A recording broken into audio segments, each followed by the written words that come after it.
a little bit of a delay to that briefing, although it looks like they're about to get into it right now. So Tony Sheldon delivering a media briefing in basically regarding the Fair Work Australia arbitration between the union and also Qantas. Let's take you to Sydney live. How are you? Yes, Tony. Yeah. G'day, Caitlin. How are you? Good to see you. 5, 4, 3, 2, 1. 5, 4, 3, 2, 1. Standing close, guys, because otherwise you won't be seen.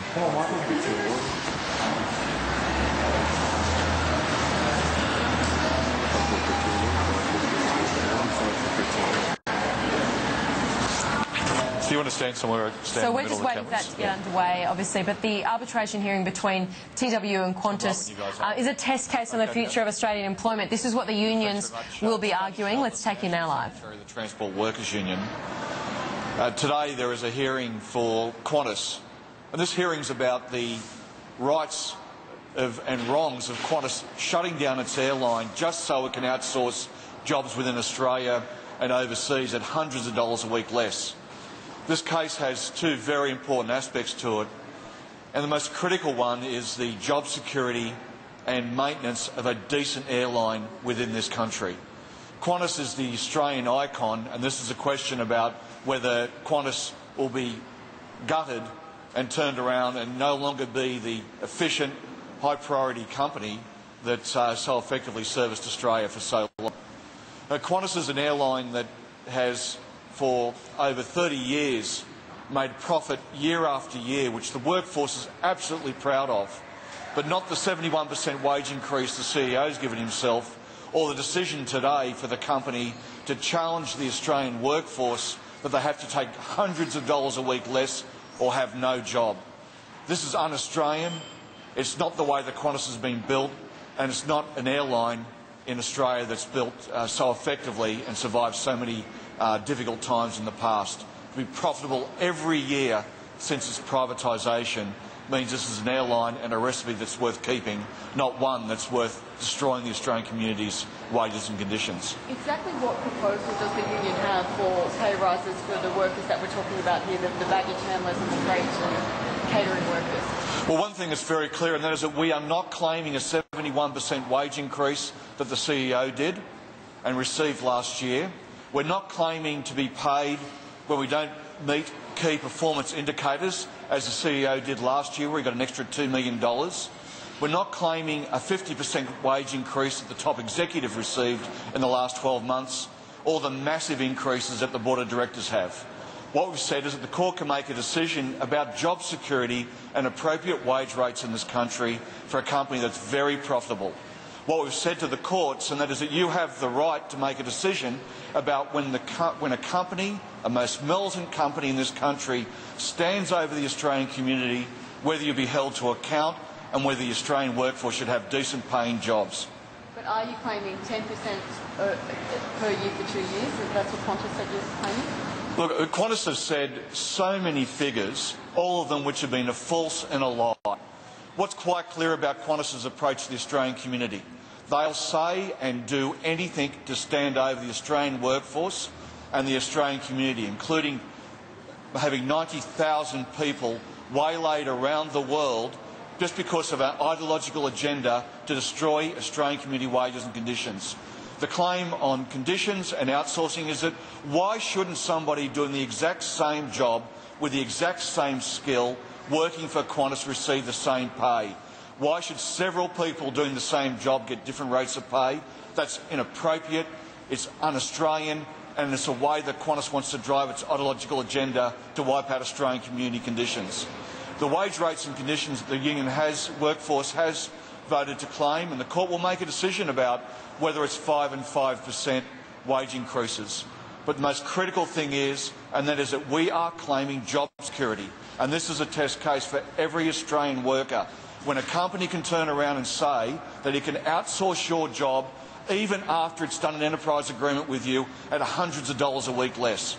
How many workers are being contracted out and how many directly work for Qantas? Qantas have made it absolutely clear that they'll outsource jobs left, right and centre right across this country so they can get the lowest rate of pay, the lowest conditions they can possibly get, which includes poorer training, poorer skills, and it means less performance for the travelling public.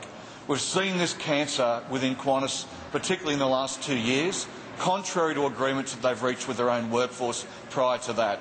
The cancer of outsourcing, poor training, low rates of pay, high turnover, and means quite often people doing and carting your work for Qantas that don't have security passes, ASIO checks and federal police checks. It wasn't so long ago that we had the Corby affair. Now we've got the Qantas affair, where they're trying to drive these poor conditions right through the Australian workforce. Tony, the comments by Barry O'Farrell in relation to the workers' comp and his plans to cut that back. 2W's view on that? Look, what's quite clear, and there's a Barry O'Farrell's made a decision that he's going to work for the rich. He's made a decision that billionaires, he's going to join the billionaires' tax revolt, where the resources of this state and the resources of this entire country is being reaped out of the ground by billionaires, and Barry O'Farrell said he's going to use New South Wales tax dollars to protect those billionaires' large wallets. Well, Barry, start protecting the Australian community, protect the New South Wales community, and stand up for all of us. But the work cover $4 billion in deficit, and the Auditor General said last year that something had to be done. So is it fair that he takes some actions? Look, what's critically important, and that is that what's happened is that the global financial crisis, the investment decisions in protecting the interests of the board are all things that are quite clearly dealt with by the marketing of the workers' comp arrangements, and quite clearly also, and that is that why should the Australian community, why should the New South Wales community pay for what is now 12 months of ineptitude from Barry O'Farrell? We should have a government that's working for all New South Wales people, not kicking in the guts the people that are doing it the toughest, and those people that have been injured at work. We've seen within this company at Qantas where they exit people after 6 months. If anything, workers' comp arrangements in this state should be improved about getting people back to work and making companies, the big end of town, the ones that Barry O'Farrell's fighting for, be held account for the workers' comp situation where people are left after 6 months without a job.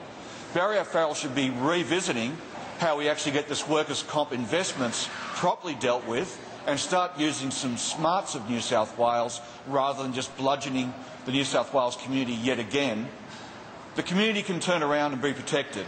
Barry O'Farrell wants to make sure that the Billionaires Club and the miners have to pay less tax, whilst turning around saying the community that needs to be secured, people on workers' comp in the worst situation, need to be kicked in the guts. Well, Barry, start standing up for all of us, not just for the few. But he says the compensation rates will only get higher unless there is reforms. Is that a fair assessment?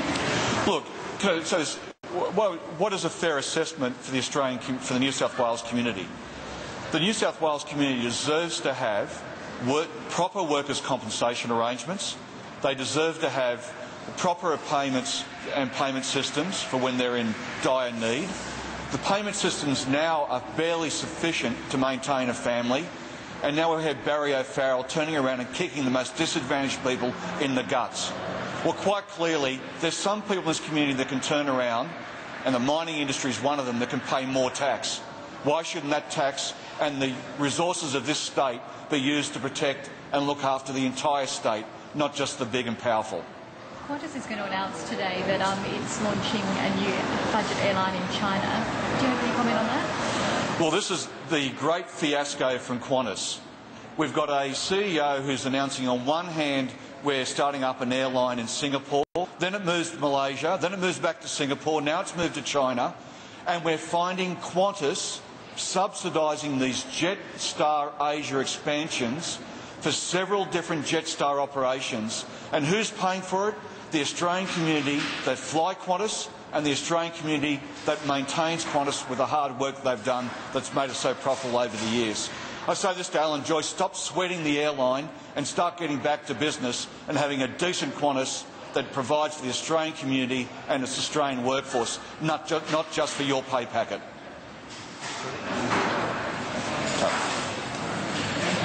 Thanks, Ross. Tony Sheldon, TWU. We'll actually just quickly take a check of the SPY this morning on the reset, and actually down by 2 points now, so a bit of a recovery for the local market. A couple of stocks in focus to mention to you today as well. Watch out for Origin and Santos.